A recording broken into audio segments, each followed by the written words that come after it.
Bonjour à tous et bienvenue dans ce nouvel épisode du podcast Punkin Dev. Aujourd'hui, j'ai le grand plaisir de recevoir avec moi Virginie Casavecchia. Bonjour Virginie, est-ce que j'ai pas écorché ton nom déjà ? Bonjour, et non, c'est tout bon. Alors Virginie, pour les personnes qui ne te connaîtraient pas, est-ce que tu voudrais pas te présenter en quelques instants ? Oui, déjà merci de me recevoir dans ton podcast pour en plus ma première participation orale, on va dire, voilà, pour partager un petit peu de ce que j'ai pu apprendre au cours de ma vie avec les gens. Donc j'ai commencé en tant que développeur, il y a maintenant presque 11 ans. De fil en aiguille, j'ai vu plusieurs types de projets et plusieurs entreprises. Et aujourd'hui, je suis plutôt sur des aspects de qualification, test, intégration et déploiement sur des environnements internes ou en production, et avec également un peu de support client. Donc j'ai pas mal de connaissances du métier et j'essaye de me diriger vers un rôle un peu de DevRel pour faire le lien entre le métier, l'exploitant et puis les développeurs pour que tout le monde puisse travailler le mieux possible. C'est une bonne perspective d'évolution, le DevRel, je trouve. Quand on a discuté pour préparer cet épisode, tu m'as proposé un sujet, moi, qui me bottait bien, parce que je suis assez mauvais sur cette thématique-là. Toi, tu voudrais répondre à la question comment bien tracer, c'est ça ? C'est ça, alors, ou du moins apporter quelques éléments de réponse pour aider toi et d'autres développeurs, parce que au final on est tous dans le même bateau quand on développe. On y arrive à un moment donné où on a bien tout respecté, on connaît sur le bout des doigts le TDD, on a tout bien suivi, on est expert en agilité, tout ce qu'on veut. Et puis au moment de faire des traces, c'est un peu la page blanche. Donc je vais essayer de donner quelques pistes pour mieux s'en sortir.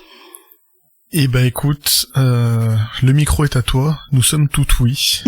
Explique-nous par où tu commences, par où commencer. Par où commencer, merci. Déjà, la première question à se poser, et la première chose à laquelle penser, c'est à qui et à quoi vont servir les traces qu'on va mettre en place. Si on prend chronologiquement, en premier lieu, ça va nous servir à nous, aux développeurs, pour mettre au point son code. Alors souvent, on va avoir des choses très techniques, pas forcément proches du métier. On a tous mis des traces qui font juste appel à telle fonction, ou un toto, un titi, si on n'a pas un débugger puissant ou très pratique. Mais des choses très abstraites pour un petit peu se retrouver dans son code et savoir où on en est, mais on va être très proche des fichiers des fichiers du code, de la code base. Donc ça va être très intelligible pour nous développeurs, mais ça ne servira pas à beaucoup de monde par la suite. En second lieu, une fois qu'on a développé la fonctionnalité ou le logiciel, les lignes de log, elles vont servir pendant la phase de recette, et elles vont nous aider à comprendre les bugs s'il y en a. Suivant le contexte, elles pourront même être lues par le testeur lui-même. Et du coup, là où ça peut être intéressant déjà d'avoir quelque chose de suffisamment intelligible, c'est que ça peut donner de l'autonomie au testeur pour savoir si, quand il rencontre un problème, si c'est vraiment un bug ou si c'est lui qui a eu un souci dans ses conditions de test, ce qui peut arriver. L'interface chasse-clavier est loin d'être fiable, et je parle en connaissance de cause. Et donc, croyez-moi, plus le testeur sera autonome pour déterminer si il a fait lui une erreur dans ses données d'entrée ou dans ses manipulations, plus tranquille vous serez pendant la phase de recette.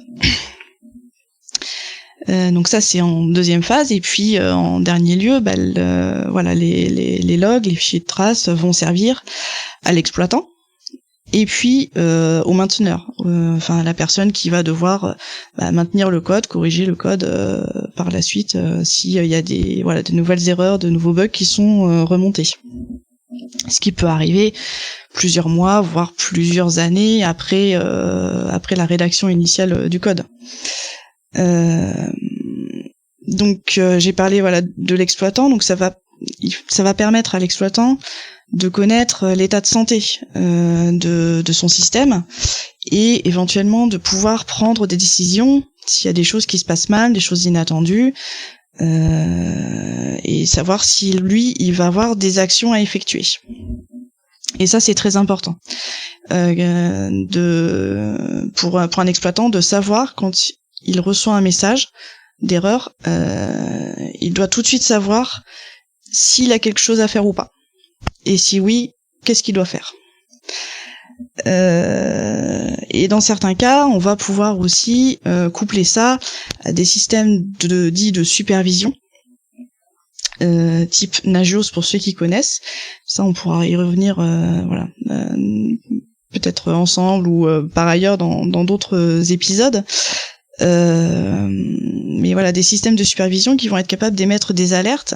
Un système de supervision, je vais parler du contexte que je connais le mieux, à savoir le contexte autoroutier.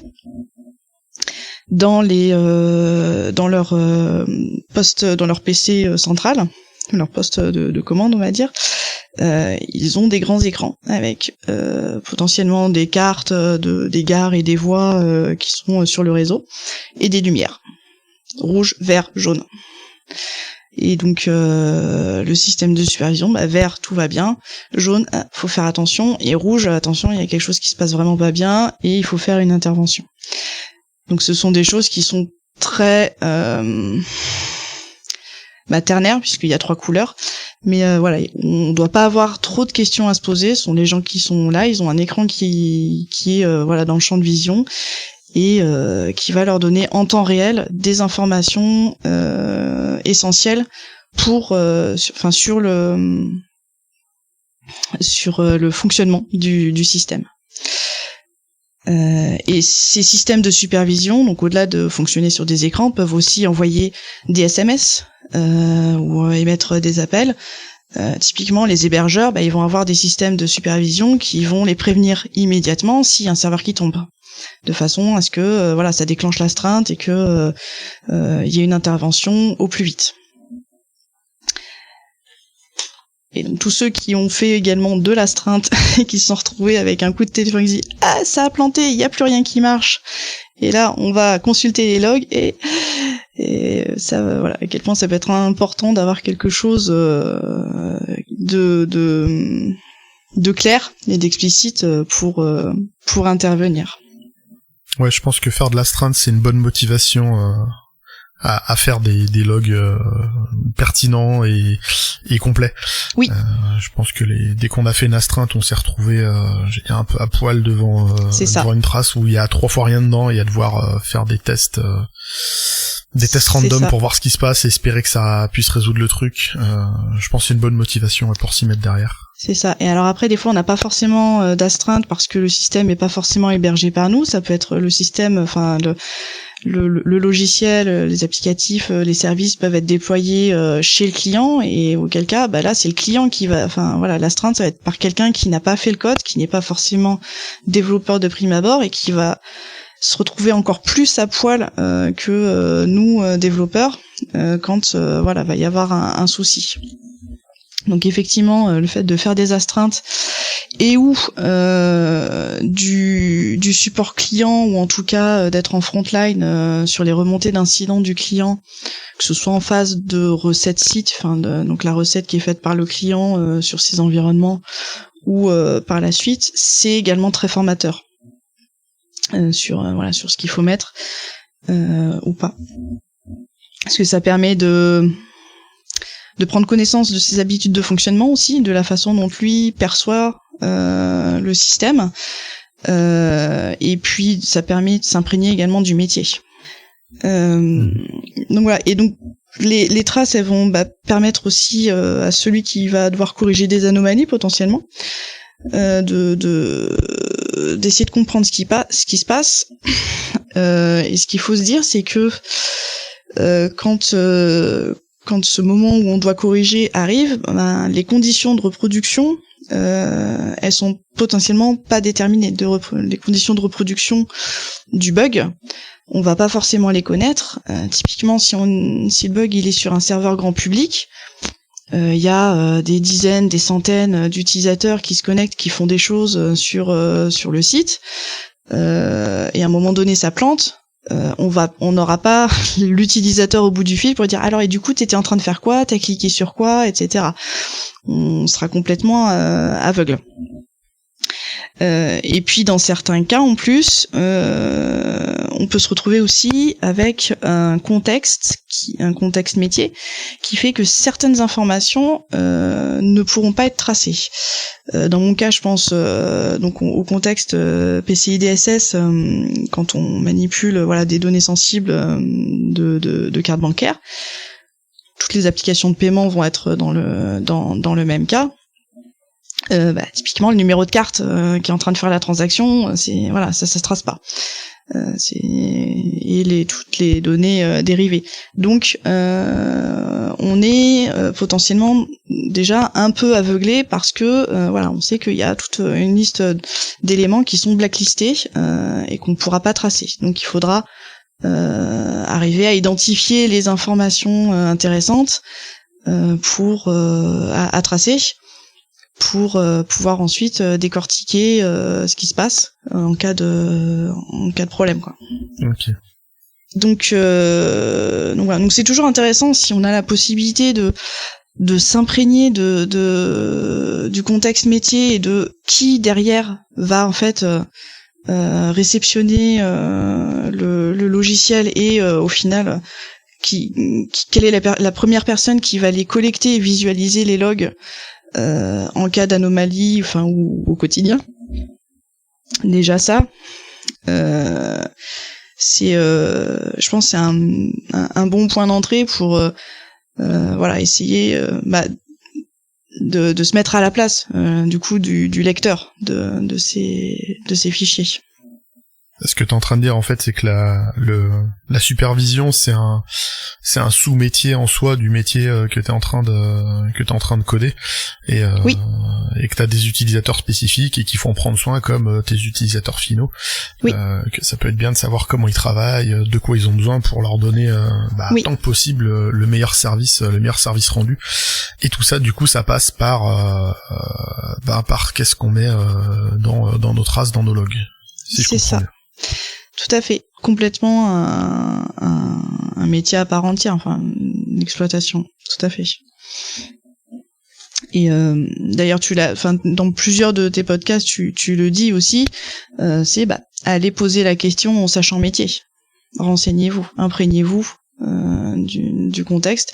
C'est pas interdit, au contraire, faut pas hésiter à dire bon, ok, dans ce cas-là, quels sont les comportements attendus, si mon comportement n'est pas celui attendu, de quoi va avoir besoin l'exploitant comme information, est-ce que ça tu penses que c'est un message qui lui paraît clair ou pas, parce que l'idée derrière ça va être dans les traces qu'on va générer pour l'exploitant, pour le mainteneur, il va falloir mettre ça dans le jargon métier et pas dans un jargon technique qui va être compréhensible que par un développeur. Ok. Je me demandais, on parlait à un moment de bien choisir son niveau de log, et t'as des stratégies pour, parce que là on parle de faire de la trace qui va être adressée à de la supervision, à des gens qui sont du métier. Va y avoir des logs qui vont être adressés aux devs qui vont potentiellement reprendre en debug le truc pour corriger.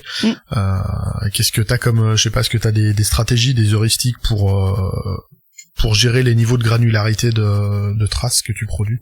Ouais, j'ai essayé d'en déduire un peu parce que c'est effectivement une question qui revient souvent. Et c'est des retours qu'on a aussi souvent de l'exploitant qui dit mais cette trace là vous nous mettez ça en erreur, mais en fait c'est pas du tout, ça va pas du tout par rapport à notre truc, faut la baisser, ou au contraire ça pour nous c'est vraiment une erreur, vous nous l'avez mis en warning. Il y a très longtemps justement un exploitant m'avait expliqué par rapport à la supervision Nagios, pour revenir à ça, que en gros entre les couleurs vert, jaune et rouge, vert ça veut dire que tout va bien, jaune c'est attention il y a un truc chelou, mais bon pas grave, mais voilà il y a quelque chose à surveiller, et que l'erreur, le critique, le rouge, c'est il y a une intervention à faire. Il faut intervenir immédiatement, et donc il faut il faut que l'exploitant doit réaliser une action. Donc ça peut être ça peut être redémarrer un équipement, ça peut être contacter le support éventuellement, ou redémarrer un serveur, mais voilà, le rouge c'est il y a une action requise. Et je trouvais que c'était une bonne direction à se donner pour déjà essayer de trier un peu tout ça. Donc on va avoir souvent on a je pense les 4 niveaux de traces classiques, donc du plus verbeux au moins verbeux, le debug, l'info, le warning et l'error. Donc error à réserver à tout ce qui nécessite une action de la part de l'exploitant. Donc vraiment ce qui est grave. Un exemple, si on est dans un système qui est interfacé avec un autre système par le biais de fichiers qu'on intègre, si le fichier n'a pas pu être intégré parce que il est moisi ou parce que il était pas là et que il est requis, enfin que c'est pas normal qu'il soit pas là, on met une erreur.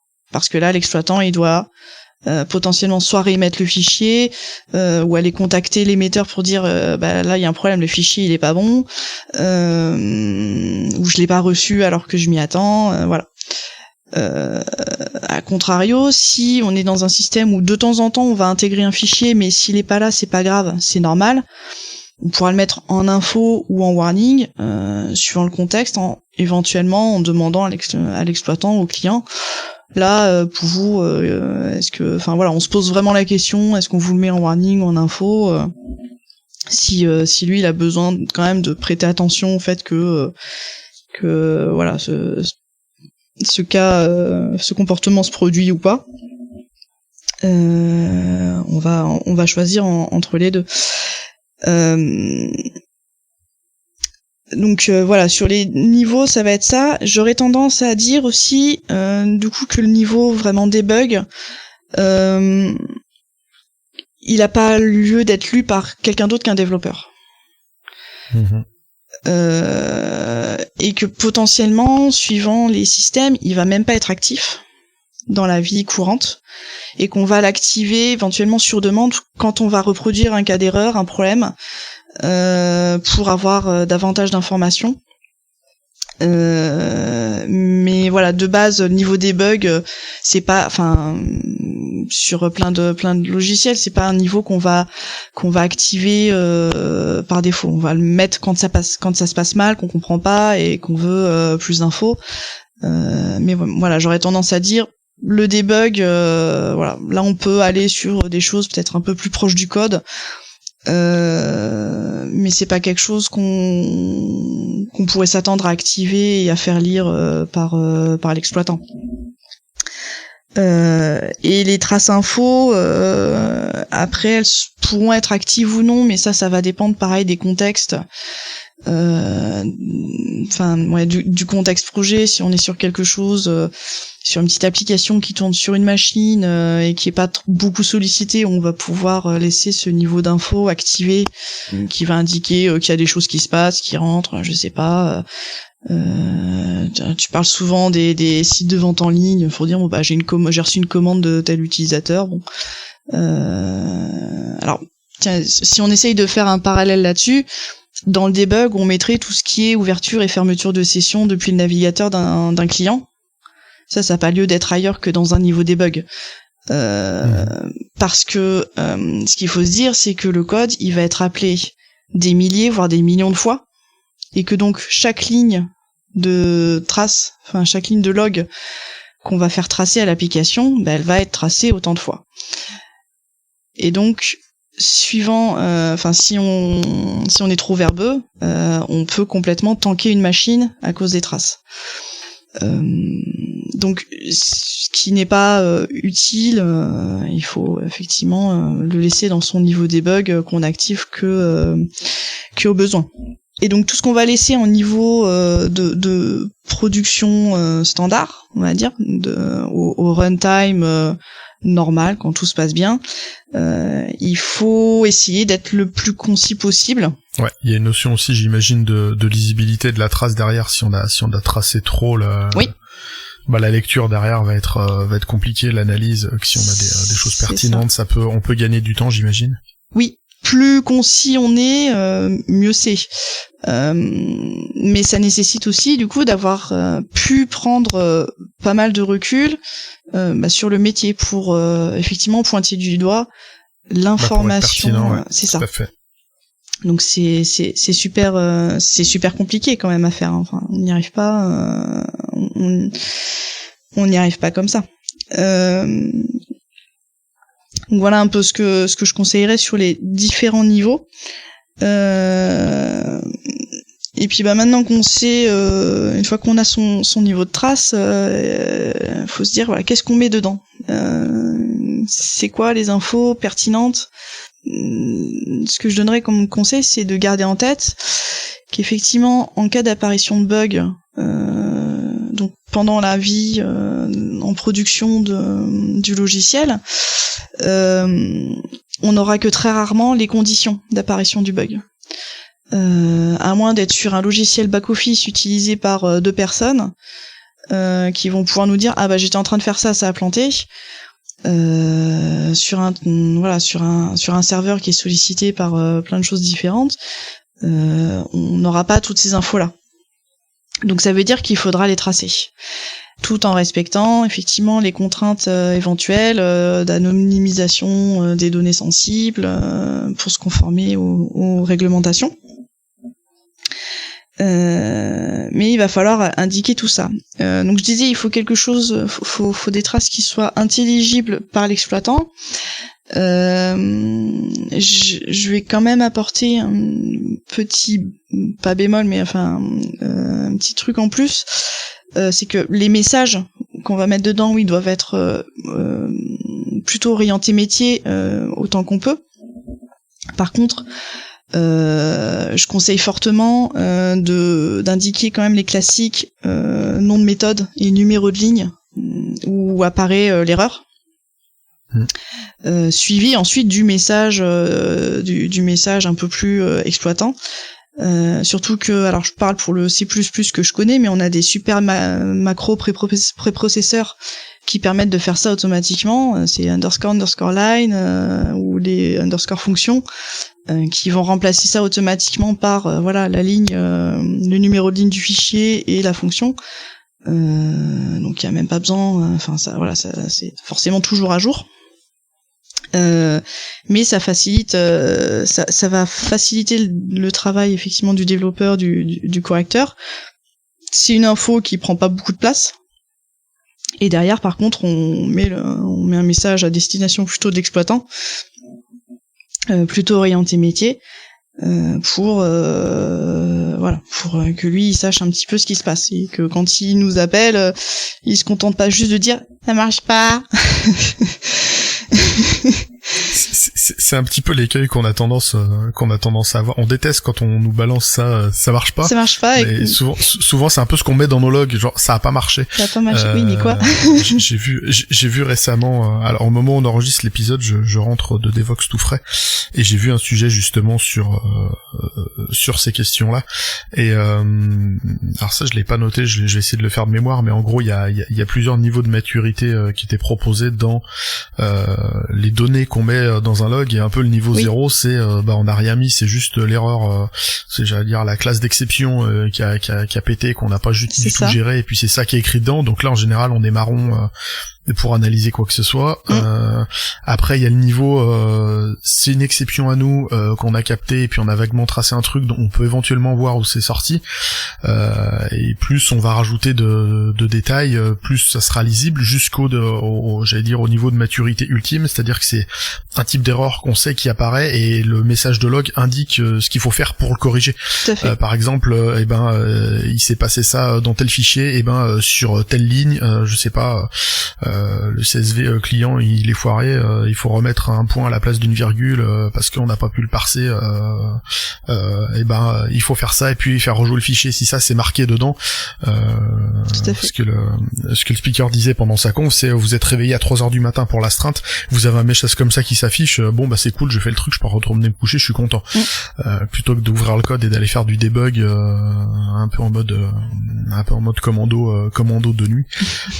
Et je trouve ça intéressant d'avoir, après c'est un niveau de maturité qu'on peut pas avoir du premier coup, je pense, mais ça peut venir, ça me paraissait être une bonne cible. Moi je suis pas encore du tout là, j'essaie de passer on va dire niveau 0, 1, 2, avoir des traces qui ont justement des messages qui ont une pertinence métier qui puisse être compris pas que par des devs. Et ça déjà c'est un gros taf. C'est un vrai gros taf. Oui, tout à fait. Mais sans effectivement avoir besoin de ce niveau de maturité, comme je disais, indiquer juste où on est dans le code, hein, déjà, ça facilite grandement la chose. Après, potentiellement, c'est des choses qui sont déjà en place de façon plus ou moins automatique dans le code et qui font partie des bonnes pratiques, mais voilà. Donc où on est et qu'est-ce qu'on est en train de faire ? Quelles données on manipule ? Donc là, on peut donner justement le jargon métier. J'étais en train de traiter la commande numéro truc muche, et puis après avec ce qui identifie ça en interne pour le logiciel. Et donc quand on fait ça, si mettons on met le numéro de commande ou je ne sais quoi, pensez à encadrer les données qu'on trace par des points ou un autre symbole, mais à encadrer, ne serait-ce que pour le cas où il y a des espaces qui pourraient être en début ou fin de chaîne de caractères. Parce que typiquement, des erreurs de traitement qui sont dues à des espaces qui sont à la fin, alors qu'on n'en attend pas, quand il y a des comparaisons, mettons, de données, nous on a des cas où il y a comment l'expliquer facilement, un équipement va se connecter, va envoyer un certain nombre d'informations, il va y avoir une vérification de la part du serveur que tout correspond bien. Si les données peuvent être potentiellement padées par des espaces, en tout cas d'autres caractères invisibles, à part les espaces, j'en ai pas rencontré. Mais si on n'est pas capable de les identifier dans le fichier de log, on ne verra jamais que l'erreur elle est due à ça. Parce que d'un côté on va avoir, je sais pas moi, ABC, et puis de l'autre côté ABC mais espace. Parce que si on n'a pas mis le point à la fin du print de la chaîne, on verra pas que dans un cas il y a des espaces et dans l'autre il y en avait pas, et que du coup la comparaison elle a foiré. Non, mais on a tous eu ce plantage de login sur des vieilles interfaces, parce qu'on a collé notre identifiant, et puis il y avait un espace après, ou pire sur un mot de passe, on colle le mot de passe, on voit pas, il y a un espace qui a été pris après et on comprend pas, ça marche pas. Et des fois on pète des plombs pour pas grand chose, alors que c'était juste un espace, et effectivement c'est hyper enfin, alors c'est tout bête, j'aurais même pas pensé, mais d'encadrer ces données là avec effectivement entre points, entre tirets, entre ce qu'on veut, pour le voir, c'est ça. Surtout dès qu'on va avoir des comparaisons de chaînes de caractères. Et donc si mettons on a une erreur une erreur ou un warning qui arrive sur quelque chose quand on est en train de comparer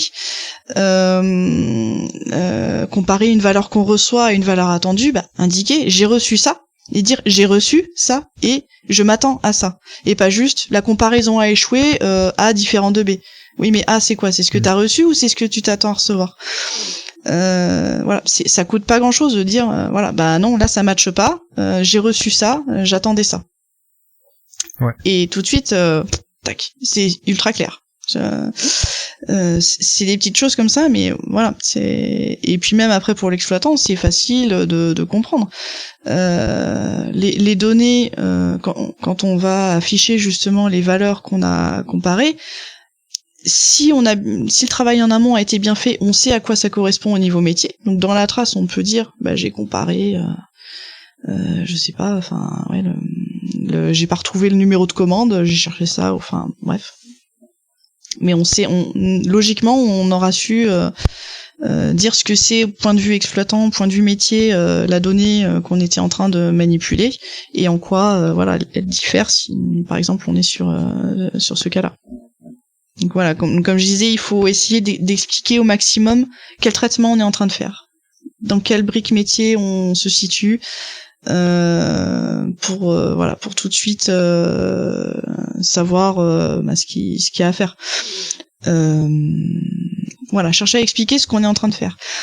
Et faire cet exercice-là, en plus, c'est doublement bénéfique puisque ça va apporter également aux développeurs la connaissance du métier, se dire ok, je vais essayer d'expliquer au métier ce qu'on est en train de manipuler, et donc on peut se rendre compte aussi que en fait on a mal compris ce qu'on était en train de faire d'un point de vue métier. Mais encore une fois, on peut tout à fait aussi aller demander un petit coup de main sur les formulations, ou comment est-ce que ça te semble pertinent, est-ce que c'est intelligible, voilà. Et tu en parlais donc tout à l'heure d'indiquer qu'est-ce qu'il faut faire suivant les erreurs. Donc on peut soit à mon avis, soit les mettre directement effectivement dans le message de log, genre comme tu disais, corriger telle donnée et puis réintégrer un fichier, ou ça peut être aussi joint à un manuel d'exploitation. Je suis partagée entre les deux solutions parce que le manuel d'exploitation, l'avantage c'est que c'est un document à part qui pourrait être rédigé ou repris par un non-dev, qui aura peut-être plus de background métier et qui pourra remettre en forme un petit peu et compléter les explications. Et c'est surtout un document qui pourra être intégré directement aux procédures d'exploitation du client. Je pense que les deux se valent et ça dépend, encore une fois, des contextes, du contexte projet, contexte métier. Et encore une fois, en fait, il faut dialoguer avec les différentes parties prenantes pour savoir quelle est la meilleure solution. Mais en tout cas, ce qu'il faut garder à l'esprit, c'est de dire ok, quand on indique une erreur de traitement, il faut dire ce qu'il faut faire derrière. Enfin, les premiers utilisateurs disent non, ça marche pas. Ok, mais du coup je fais quoi? Enfin, c'est quoi? Comment je corrige? Comment je fais que ça marche? C'est ok, d'accord, t'as planté, mais c'est quoi la suite pour moi? Comment je fais? Et c'est l'approche qui me plaît bien, qui me parle bien. En gros, tu finis avec ça dépend du contexte. Oui. C'est ce que je veux dire, un épisode sur deux. Il n'y a pas de solution miracle à quoi que ce soit. Oui. Ça dépend toujours d'un contexte. Trouver la meilleure solution. Et au global, l'approche que tu proposes pour les logs, c'est moi j'ai vu la même sur l'approche de la communication avec la QA. Quand il y a des testeurs qui font des tests, moi j'ai eu des testeurs qui arrivaient et qui me disaient ça marche pas, et puis le jour où j'ai un testeur qui arrivait et qui me disait cette feature là ne fonctionne pas, j'ai fait ça a mené à tel résultat alors que j'attendais tel résultat, ce jour-là je me suis dit c'est vachement bien comme méthode de travail ça, et effectivement c'est un peu quelque part c'est aussi ce que tu proposes au niveau des logs, plutôt que de renvoyer juste un bête ça a pas marché, expliquer dans quel contexte on était, à l'arsan, écrire un rebond à chaque trace, mais que peut-être avec un fil de trace on puisse retrouver effectivement on était en train d'essayer de faire telle action métier, il s'est passé ça alors qu'il aurait dû se passer ça, quelles étaient éventuellement les données incriminées, en faisant gaffe quand même, comme tu disais au début, il y a toujours une notion de RGPD, on va pas tracer l'intégralité de la donnée, il y a des fois des choses qu'on ne peut pas faire, effectivement tracer des numéros de sécu, je pense des données de santé ou des numéros de CB, effectivement ça il faut arriver à sortir des infos génériques qui vont permettre de comprendre l'anomalie sans se retrouver à tracer des trucs qu'on n'a pas le droit de tracer. C'est un truc intéressant à garder en tête, et je pense qu'il peut vachement complexifier le boulot. Après sur ce côté des choses qu'on a le droit ou pas de tracer, c'est normatif. Donc il y a des listes exhaustives, ça t'as le droit, ça t'as pas le droit, et au final la complexité va être effectivement de savoir ok, qu'est-ce que je vais tracer comme élément intéressant à la place. Par contre, de savoir que ça j'ai pas le droit, ça j'ai pas le droit, ça j'ai pas le droit, telle donnée métier j'ai pas le droit de la tracer. Ça, ce sont des informations qu'on a assez facilement, quoi. En général, il y a pas d'ambiguïté sur le fait qu'on peut le tracer ou non. Et après, si mettons, parce que j'ai tout bien écouté, j'ai pas tout écouté tes podcasts, mais j'en ai écouté un certain nombre. Si on est dans un contexte où on a bien utilisé le langage orienté objet, qu'on a du typage fort et qu'on a des classes bien dédiées, on peut aussi dire bah non, tiens, ça cet objet, point de vue métier, c'est un objet sensible. Et piloter après la façon dont le fait que bah ça ce sera pas tracé, ce sera anonymisé si jamais je le mets dans une trace. Après ça va dépendre des contextes, mais dès lors que voilà on sait que là on a récupéré tel objet et que cet objet là c'est un objet sensible du point de vue de mon métier, et que je n'ai pas le droit de mettre tel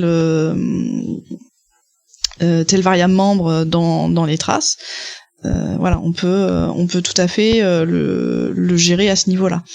Après, on a des contextes un peu plus compliqués où si t'as de la sérialisation, si t'es en train de décoder quelque chose que tu reçois dans un buffer et que tu sais pas encore justement ce que tu es en train de décoder, et que dedans potentiellement tu as des données sensibles, bah là tu sais que voilà, tout ton buffer à ce moment-là, tu sais pas ce que c'est, donc là t'es obligé de le sortir. Tu pourras pas le tracer parce que voilà, comme t'as pas encore pu décoder, tu sais pas ce qu'il y a dedans. Et donc tu peux pas le tracer parce que tu sais que dedans peut-être tu as des choses qui sont sensibles. Et un autre point, là c'est sur le niveau de log. Tout à l'heure je disais que typiquement tout ce qui est connexion d'utilisateurs sur un site grand public, tu vas pas les tracer.